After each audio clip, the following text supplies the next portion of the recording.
Salve, Wanyambe. Selamat pagi saudara-saudari yang dikasihi Kristus. Mari kita mengawali hari baru dengan mendengarkan firman Tuhan yang diambil dari Injil Lukas pasal 17 ayat 20 sampai dengan 25. Tuhan bersamamu. Inilah Injil suci menurut Lukas.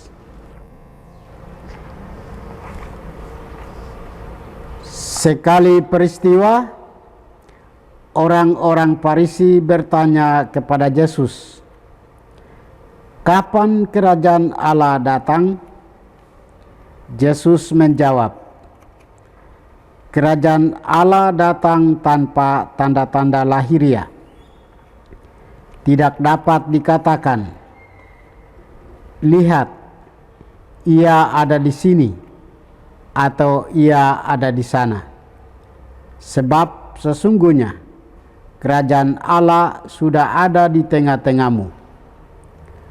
Yesus berkata kepada para murid, "Akan datang waktunya kalian ingin melihat salah satu hari Anak Manusia itu, tetapi kalian tidak akan melihatnya.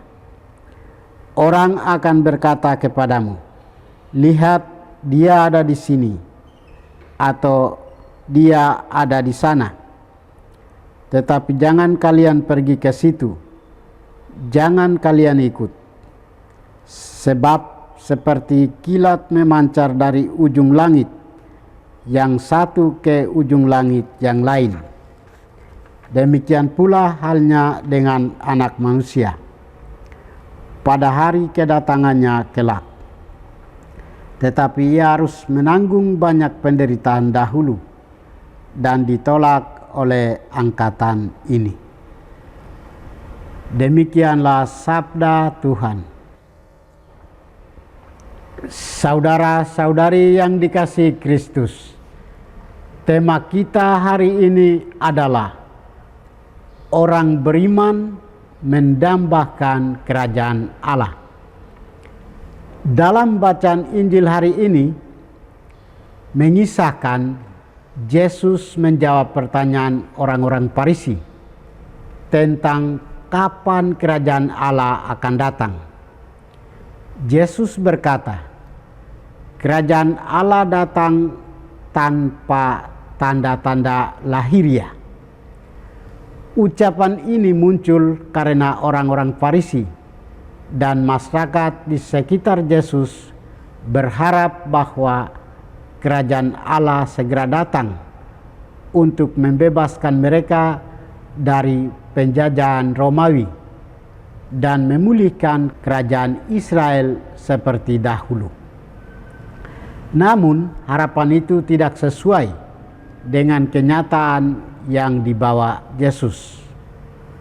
Mereka menginginkan tanda-tanda lahiriah, sedangkan Yesus justru menegaskan, tidak dapat dikatakan, 'Lihat, ia ada di sini,' atau 'ia ada di sana,' sebab sesungguhnya kerajaan Allah sudah ada di tengah-tengahmu."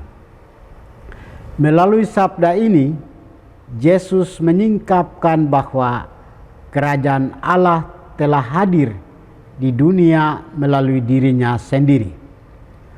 Allah sungguh hadir bersama manusia, namun banyak orang Yahudi, khususnya kaum Farisi, gagal memahami maksud dan ajaran Yesus. Saudara-saudari terkasih, sebagai pengikut Kristus, kita diajak membuka hati dan pikiran agar mampu memahami ajaran Yesus dengan benar.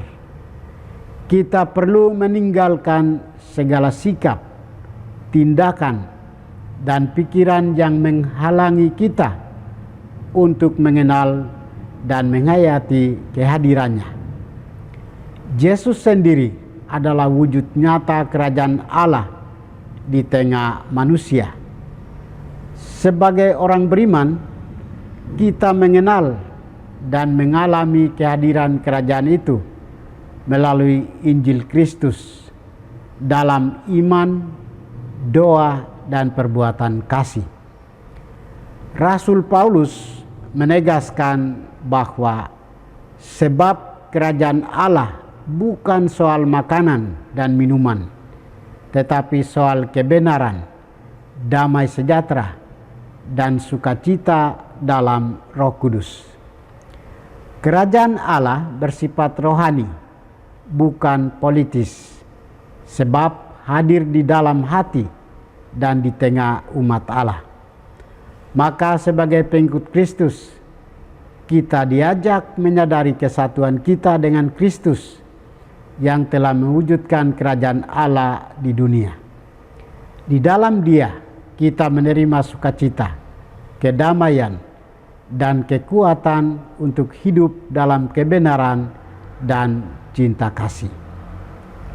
Marilah kita menyadari bahwa Allah senantiasa hadir dalam setiap peristiwa hidup kita dan berusaha hidup seturut kehendak-Nya. Tuhan memberkati kita. Marilah kita berdoa. Tuhan, pagi ini kami kembali naikkan puji dan syukur kepadamu. Terima kasih sudah menjaga kami saat kami tidur maupun bangun. Terima kasih untuk udara sejuk dan segar pagi ini. Kami mohon, bukalah mata hati kami, agar kami mampu memandang kemurahan dan karya-Mu. Mampukanlah kami agar kami boleh memuji dan memuliakan-Mu melalui pekerjaan dan pelayanan kami hari ini. Bukalah hati kami agar kami menyadari kesalahan kami dan bertobat. Semoga dengan rendah hati kami menerima rahmat-Mu yang tinggal dalam hati kami. Kristus terang dunia, berkatilah keluarga kami. Jadikanlah kami alat kasih-Mu dan pantaskanlah kami menjadi hamba-Mu yang setia. Demi Kristus Tuhan dan pengantara kami. Tuhan bersamamu. Semoga kita sekalian, orang-orang yang kita kasih dan doakan, seluruh aktivitas kita hari ini dibimbing, dilindungi, dan diberkati oleh berkat Allah yang Maha Kuasa, Bapa dan Putra dan Roh Kudus.